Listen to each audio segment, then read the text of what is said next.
Hello guys, welcome to our YouTube channel Chanak Academy. Now today we are going to begin our new initiative in English. Events tries an O level. Summary इन हिंदी। कहानी शुरू होती है Ivan नामक अपराधी से। Ivan पहले से ही कई जेलों से बाहर तोड़ने के लिए प्रसिद्ध हैं। इस प्रकार वो अब ऑक्सफोर्ड जेल में हैं। हम देखते हैं कि परीक्षा बोर्ड के सचिव को HML जेल का संचालक है। उसे पता चलता है कि इवान ने ओ लेवल जेलमन में रात की परीक्षाओं के साथ शुरुआत की है। इस प्रकार वो एक शैक्षणिक योग्यता प्राप्त करना चाहता है, इसलिए वे सभी इसके लिए आवश्यक व्यवस्था करते हैं। पूछताछ पर उन्हें पता चलता है कि इवान के पास हिंसा का कोई रिकॉर्ड नहीं है, बजाय इसके कि वो खुश नहीं हैं। अंत में वे इवान के कमरे में परीक्षा की मेज़बानी करने और सेंट मैरी मैक्स से एक अन्वेषक के लिए भेजने का फैसला करते हैं। गवर्नर बहुत सतर्क, क्योंकि वो जानता है कि इवांस क्या खींचने में सक्षम है। इस प्रकार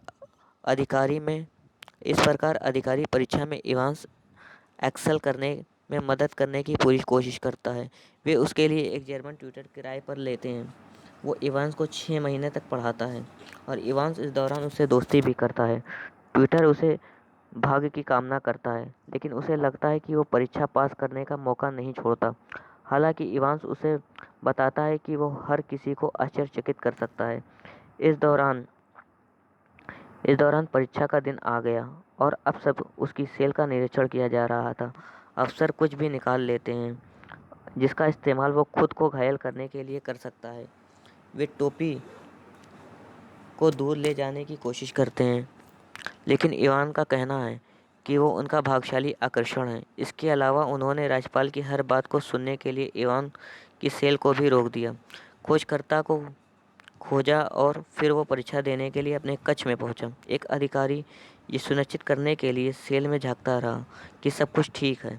परीक्षा किसी भी परेशानी के बिना निष्पादित होती है और स्टीफन मुख्य द्वार के बाहर आक्रमणकारी को स्कॉट करता है। इवांस सेल में उन्हें पता चलता है कि आक्रमणकारी घायल पड़ा हुआ है। वे इवांस की तलाश में निकल गए, लेकिन उन्हें पता चला कि वो जेल से भाग गए हैं। इसके अलावा जब अस्पताल में आक्रमणकारी नहीं मिलता है तो वे उसके निवास पर जाते हैं। वे ये पता लगाने के लिए वहां पहुंचते हैं कि ये एक धोखा था। अंत में राज्यपाल पहेली को के लापता टुकड़ों के एक साथ रखता है। वो जानता है कि आक्रमणकारी इवान दोस्त था और उसने उसके साथ स्थानों की अदला बदली की और सभी को बेवकूफ़ बनाया। वे तुरंत उस होटल में जाते हैं जहां इवांस रह रहा होता है और उसे पकड़ने के लिए विज्ञापन दे रहा होता है। गवर्नर ये सोचकर खुश हो जाता है कि उसका खेल खत्म हो गया है और उसे जेल वैन में भेज दिया गया है, क्योंकि हालांकि इवांस एक आखिरी स्टंट को खींचने में सफल रहे, क्योंकि जेल अधिकारी और जेल वैन में भी उनकी योजना का हिस्सा थे। अंत में वो एक आज़ाद परिंदा आदमी बन जाता है। लेखक के बारे में भी कुछ डिस्कस कर लेते हैं। कॉलिन डेक्स्टर 29 सितंबर 1930 21 मार्च 2017 एक ब्रिटिश अपराध लेखक है जिन्हें इंस्पेक्टर एडवर्ड मोरिस के लिए जाना जाता है, जो उनके द्वारा लिखे गए जासूसी उपन्यासों में दिखाई देते हैं। 1975 और 1999 के बीच लिखे गए इन उपन्यासों को 1987 से 2000 तक एक टेलीविज़न श्रृंखला के रूप में अपनाया गया था। डेक्स्टर को कई पुरस्कार और प्रशंसा मिली है, जिसमें 2 सिल्वर ड्रैगर, 2 गोल्ड ड्रैगर्स और 1997 में जीवन की उपलब्धियों के लिए एक कार्टियस डायमंड ड्रैगर में शामिल हैं।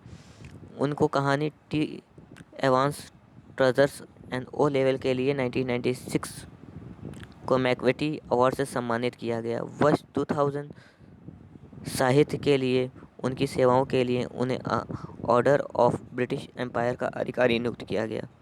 Thank you.